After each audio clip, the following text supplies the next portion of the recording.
तो OICL AO prelims का paper हो चुका है और अब सवाल ये है कि आगे क्या। चलिए 10 जनवरी 2026 को हुए इस पेपर को जरा गहराई से देखते हैं और समझते हैं कि ये हमें भविष्य के लिए क्या सिखाता है। अच्छा, तो सबसे पहला और सबसे बड़ा सवाल जो हर किसी के मन में घूम रहा है, पेपर आखिर था कैसा? मुश्किल था, आसान था? और अच्छे अटेम्प्ट्स कितने माने जाएं? तो चलिए सीधा इसी सवाल का जवाब ढूंढते हैं। सबसे पहले बात करते हैं ओवरऑल पिक्चर की। पहली शिफ्ट का जो पूरा एनालिसिस है वो हमें क्या बताता है? तो जो फाइनल वर्डिक्ट निकल कर आया है वो है आसान से मध्यम। इसका मतलब साफ है कि ये एक ऐसा पेपर था जिसमें स्कोर करने का बढ़िया मौका था, लेकिन असली खेल था एक्यूरेसी का, और वही सबसे बड़ा डिसाइडिंग फैक्टर साबित होगा।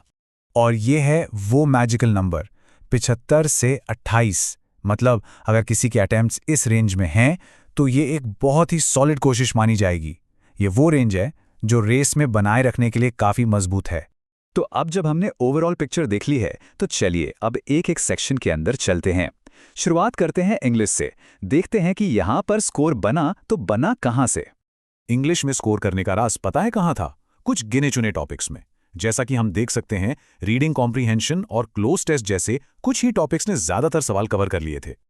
और ये देखिए, सबसे बड़ा फोकस किस पर था? रीडिंग कॉम्प्रीहेंशन पर। इस सेक्शन का लगभग 1/3 हिस्सा सिर्फ एक पैसेज पर टिका हुआ था, जो कॉस्मेटिक्स में यूज होने वाले केमिकल्स के बारे में था। मतलब साफ है, कॉम्प्रीहेंशन पर जिसकी पकड़ अच्छी थी उसने बाजी मार ली। चलिए अब आते हैं उस सेक्शन पर जिसे इस पेपर का सबसे सीधा साधा, सबसे आसान हिस्सा माना गया है, रीजनिंग। देखते हैं क्यों। यहाँ कहानी बिल्कुल क्रिस्टल क्लियर है। इस सेक्शन पर पूरी तरह से हावी थे, पता है क्या? पजल्स और सीटिंग अरेंजमेंट्स। ऐसा लग रहा था मानो पूरा सेक्शन इन्हीं दो टॉपिक्स के इर्द गिर्द बनाया गया हो। जरा सोचिए, 35 में से 20 सवाल सिर्फ इन 4 तरह के पजल से थे, आधे से भी ज्यादा। मतलब रीजनिंग में स्कोर करना था तो रास्ता सीधा इन पजल से होके ही जाता था। और यही वजह है कि 27 से 32 अटेम्प्ट्स तक पहुंचना मुमकिन था। पजल्स पर कमांड रखना यहाँ कोई ऑप्शन नहीं था, बल्कि एक जरूरत थी। जिसने पजल्स को सॉल्व कर लिया, समझिए उसने इस सेक्शन को जीत लिया। और अब आखिर में बात करते हैं क्वांट की। क्या यहाँ भी कोई खास पैटर्न देखने को मिला? अरे हाँ, पैटर्न यहाँ भी बिल्कुल साफ है। डेटा इंटरप्रिटेशन और कैलकुलेशन। मतलब ये सेक्शन पूरा का पूरा गेम था नंबर्स को समझने का और फटाफट कैलकुलेशंस करने का। ये 3 DI सेट्स ही तो इस सेक्शन की जान थे। टेबल, केसलेट और लाइन ग्राफ। इन तीनों को मिलाकर ही 14 सवाल पूछ लिए गए। ये इस सेक्शन का एक बहुत बहुत बड़ा हिस्सा था। तो इस पूरे एनालिसिस का निचोड़ क्या है?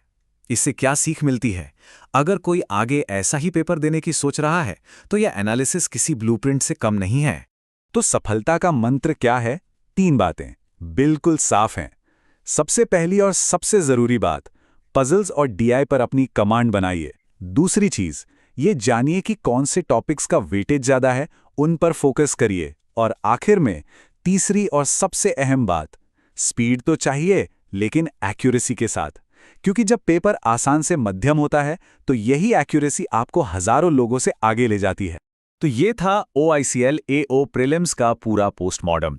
एक तरह से कहें तो पूरा का पूरा ब्लूप्रिंट सामने है। अब सवाल बस एक ही बचता है, इस ब्लूप्रिंट का इस्तेमाल अपनी रणनीति को और धारदार बनाने के लिए कैसे किया जाएगा।